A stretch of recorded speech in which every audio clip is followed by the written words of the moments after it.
Cycle 3, Week 3, Drawing.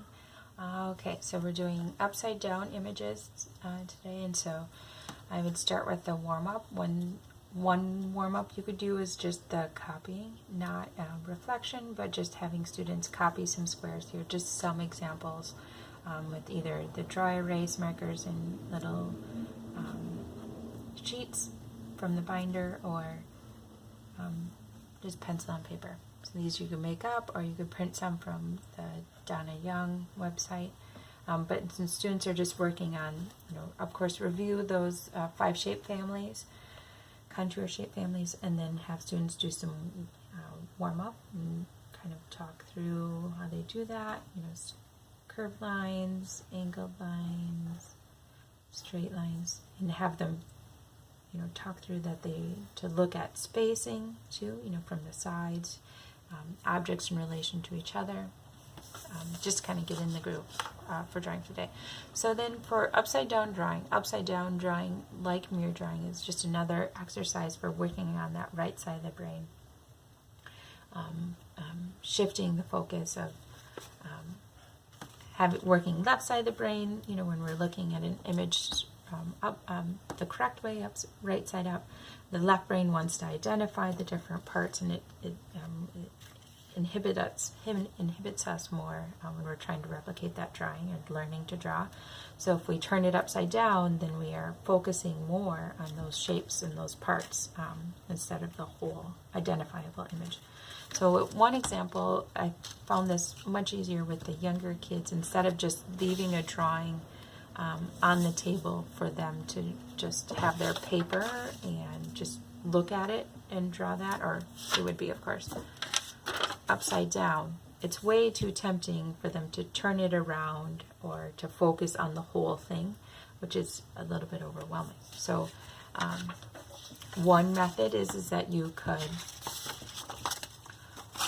fold the drawing that they're going to be copying into 3 parts. Okay, so just kind of like a folded letter, but the bottom up still, so that they're focusing just on the lines and shapes in that. And then after you finish that part, then you move on to the next one. So here's the example. So I started with just those lines all the way up and touched that folded edge there.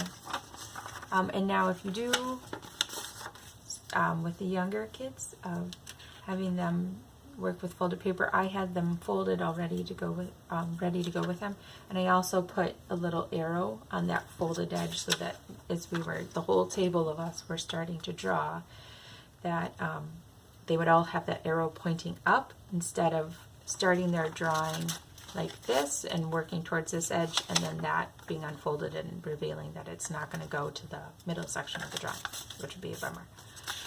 So have that edge identified for the smaller kids. And then you unfold it and you just continue that drawing and then you go to the next section and finish that top of just looking at what you're seeing. Might even just keep that folded over so that you don't get overwhelmed by the whole image. So that's one example of what that looks like. Another method that you could use would be this is a classic example. This is also this is Stravinsky by Picasso. This is a classic upside down image that people work on, and that's highlighted and drawing on the right side of the brain. And instead, so I folded this one in thirds, so I would know what those sections would be, and just cover it up, so that as students are drawing, perhaps not in half sheet size, but full size, try and keep the paper size the same, that you're just focusing on those lines. So I could choose where I'm going to start here and just start drawing. And then once I get, taking it all the way up to this edge, you could just make a little, I would fold the paper, actually, so it would be the same size, so you would know where that crease would be. So students would work up to that edge and then move their paper up once they finished that first section, and know the next area to work on. This is a complicated one. I would do this one only for students that would be up for that challenge. So you could use any of the drawings or images from week 1 of just looking at simple line drawings. You could also use one of the stepped drawings. I'm going to just demonstrate using the fish because it goes across all three kind of sections. And it just makes it harder to identify what it is we're drawing if we focus on just one part, and so it keeps you just looking at those shapes. But you could do the same thing with these drawings also.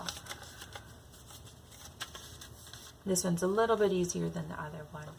And also perhaps keeping it half size again would make it a little more approachable for the time. Okay, so I have folded this one so it's the same, the lines match up. I'm going to do the trout. And so I have a 1 here, or you put a little arrow so I know that the open flap side's going up. So I'm working towards the folded edge. And I'm just going to start with curved line, straight line on the tail here, curved line, straight line, just a slight curve, and curved line. I'm going to do curved line here, and just a few straight lines.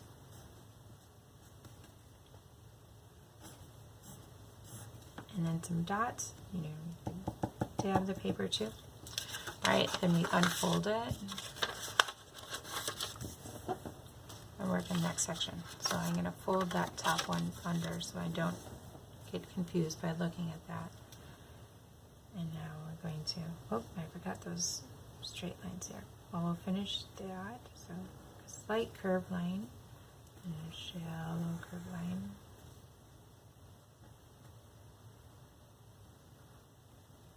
Curved line, straight line, to an angled line.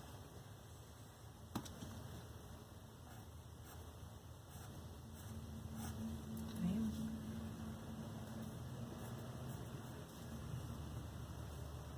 Curved line, straight lines, and curved line in here with some shallow angles in it. And all the dots.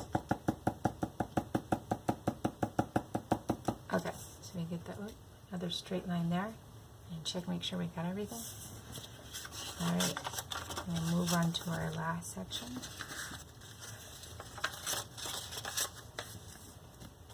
So I can peek and look at where it lines up there.